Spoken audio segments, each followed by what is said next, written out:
So Invincible Season 2 Episode 1. Let's go. This has been long awaited.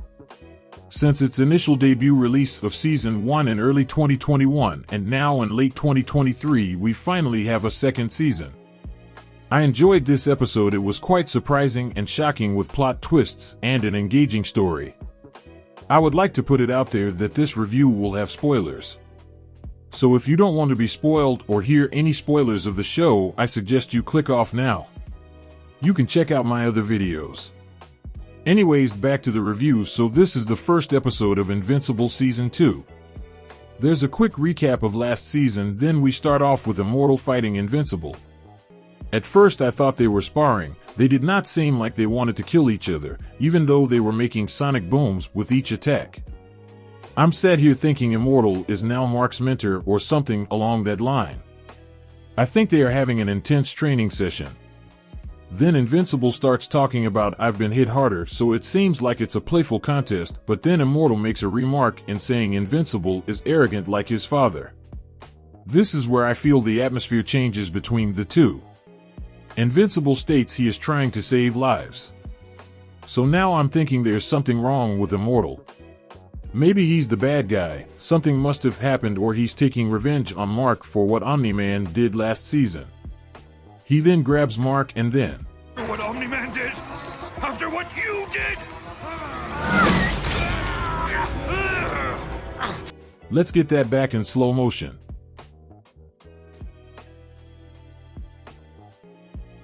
WTF. What was that? Is it a bird? Is it a plane? Omni-Man is back? Yup. Wait a minute. I thought he left. Is this the future? Is it a simulation? What's going on? Who is this guy? So it is the real Omni-Man, and damn, he just abusing the one-armed Immortal. Immortal still fighting back like he can win though. He got hard, I'll give him that. Then this scene shocked me. Omni-Man has sliced Immortal's head off. I'm talking clean off.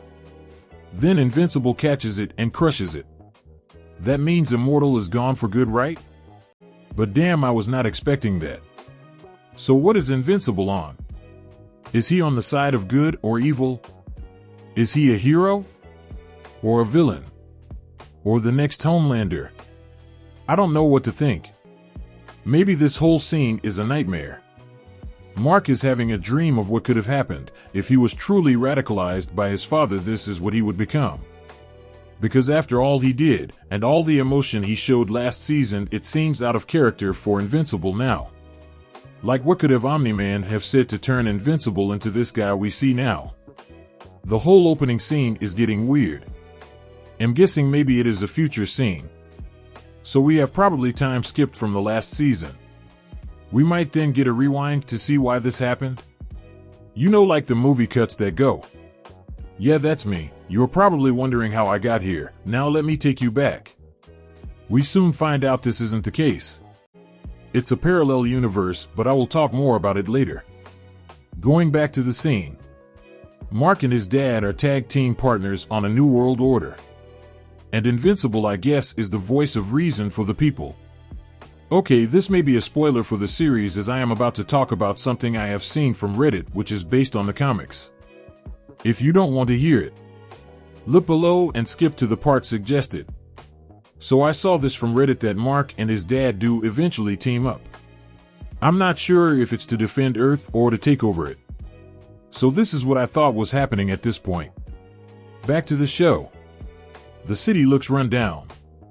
We then follow this random guy who was my nigga briefly, but then, you'll see later. And if you have seen this episode, you know what I mean.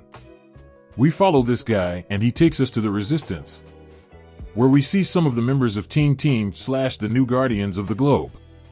I'll be honest. They all look finished. They do not look good at all. Terrible circumstances. So the black guy we were following has some sort of cylinder that contains something which they hope they can use against Omni-Man. Surprise, surprise, when they ask if oh boy was followed, the two super goon dictators come crashing in and they start giving everyone the business. Robot thought he created something that could take on Omni-Man. Boy. That shit was weak as hell. It had some effect, but Omni-Man wasn't even wounded. So what was the point? That weak-ass soft-ass gun. That shit was basically a Nerf weapon to Omni-Man. The Resistance treated it like it was some pure grade A kryptonite.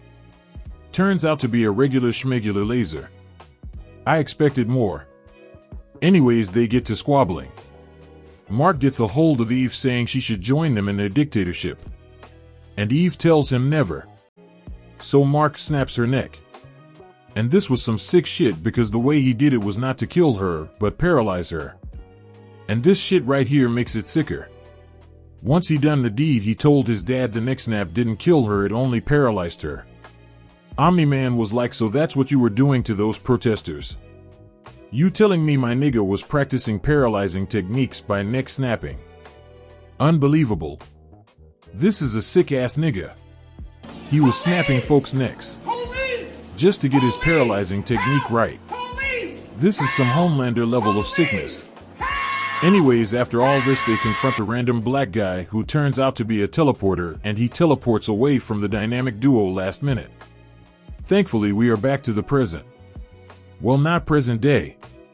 But we transitioned back to where we left off from last season's finale. After Omni-Man has flown away.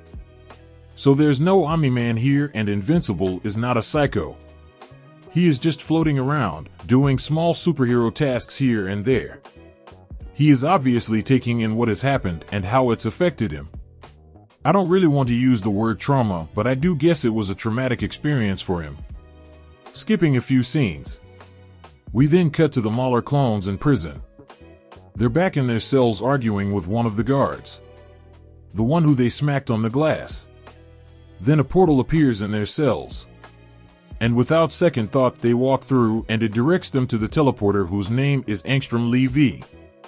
He teleported them so they can help him make a mind-connecting device. The reason for this is he is basically like King the Conqueror with Rick and Morty teleportation powers. He can travel multiverses with his portals, and he has visited many universes and discovered others of himself. He wants a mind sync device to collect his parallel universe doppelganger's knowledge and expertise. But he doesn't know how to work the machine like the Mauler brothers. So the Mauler brothers agree to help on the terms they get to be portaled somewhere nice of their choosing. Back on Mark's world, we see Mark back in school. He then gets approached and hugged by his bully from last season, which was really awkward. He did it all for clout, I guess. Mark wasn't feeling the school environment at all, and he is eager to get back to superheroing. He tells Cecil he wants in on the superhero action and wants to be called in for missions. Cecil tells him no. They go back and forth, then Invincible comes back and pretty much says pretty please. Then Cecil says fine, but only if he follows every instruction to the T. This is when the stories intertwine. So while the Mauler twins get everything set up for Angstrom and his multiverse acquaintances and everyone is situated, they start the machine. I originally thought this machine was in another dimension outside of Invincible's universe. But it turns out they were in the original universe of Invincible and the Mauler brothers. And the amount of power they were generating alerted Cecil's headquarters. And Cecil sent Invincible to shut it down.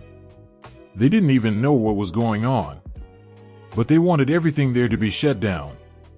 Invincible comes crashing through while the machine is running. But the transfer is not complete yet. The Mauler brothers try to stop Invincible, but they can't hold him back. Angstrom sees them struggling and portals in more Mauler goons.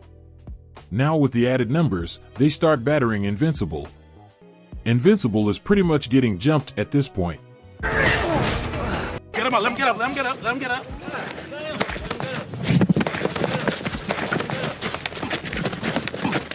Fight back, nigga! Fight back, nigga!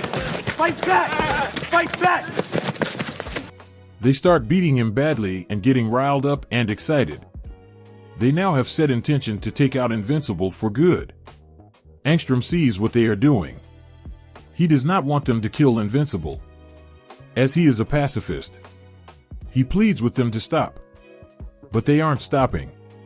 He still continues to plead with them desperately. Then he starts to attempt to remove his helmet. The original Mauler twins tell him not to remove the helmet in any circumstance while the transfer is going on, or else it could be fatal. But since the Maulers show no sign of stopping, Angstrom feels the need to intervene. Quick side note, I don't understand why he can't just teleport the goons away or teleport Invincible away. Anyways, he proceeds to remove the helmet even though it is not complete. He takes off the helmet, then boom, an explosion takes place. The Maulers and Angstrom doppelgangers have been wiped out, the machine is fried, and Invincible has flown away. Invincible was a little reluctant to go after seeing all the damage that was done. But Cecil tells him good job and to flee the scene. So Invincible just obeyed instruction. So after all the destruction and rubble, we see who remained. A disfigured Mauler and a disfigured mutant brain Angstrom, who is now a madman. His brain now has the shared collective and corrupted thoughts of his multiverse counterparts. It ends there. In my honest opinion, it was a great way to open up a new season. Can't wait for next week's episode and then to rewatch the whole season 2 again. Okay, this is just some thoughts and criticism of my own opinion. You don't have to agree or disagree. These are just my thoughts. I'm tired of multiverses. Although I do understand its necessity in this plot and the developing backstory of Angstrom. It just feels like multiverses are in almost every superhero story nowadays. Oh yeah, I forgot. So Team Now Guardians of the Globe had some new members added. Immortal took over as group leader and there was a new member called Bulletproof. I feel he is going to be an interesting character. I did see a YouTube short. I think they said he's like a black Invincible, but he's not a Viltrumite. I don't know, but I think he's powerful nonetheless. But not as strong as Invincible. So let me get into Angstrom Levy real quick. This is my first time seeing him. He looked a little rough, but then I saw his powers and I was like, oh shit, a living Rick and Morty portal guy. I was thinking, okay, this nigga finna make change and be a very interesting character. He's calm, cool, and collected. His main goal is to seek knowledge to help people. I'm like, that's great. He's going to make a wonderful ally throughout the series, like a Professor Paradox character. If you have seen Ben 10, you know what I'm talking about. But no, this nigga removed the helmet and now look at him. Nigga ain't even Megamind with that head top, he's Gigamind. You get? Megabyte. Gigabyte. Nerdy joke. But for real though, he annoyed me last minute. Why did he F up last minute? Now he has a hunger for vengeance against Invincible. Why not just work on a cure for your big ass head? Like, imagine waking up every morning looking into the mirror like, I can never wear a fitted again, man, that would bring me to tears. Can he still grow hair on his head? Barbershops ain't taking him in again anymore. He's gonna need a Morpheus chair now. I have a few questions. Why didn't Angstrom just teleport to the Resistance hideout? Why couldn't he teleport the Maulers away when they got excited? Why didn't we see more of Bulletproof? I don't know what to expect from episode 2. I guess we have to wait and see. Anyways, with that I conclude the video. Let me know how you feel, what are your thoughts? If you like the video, please subscribe, like and share. Have a great day.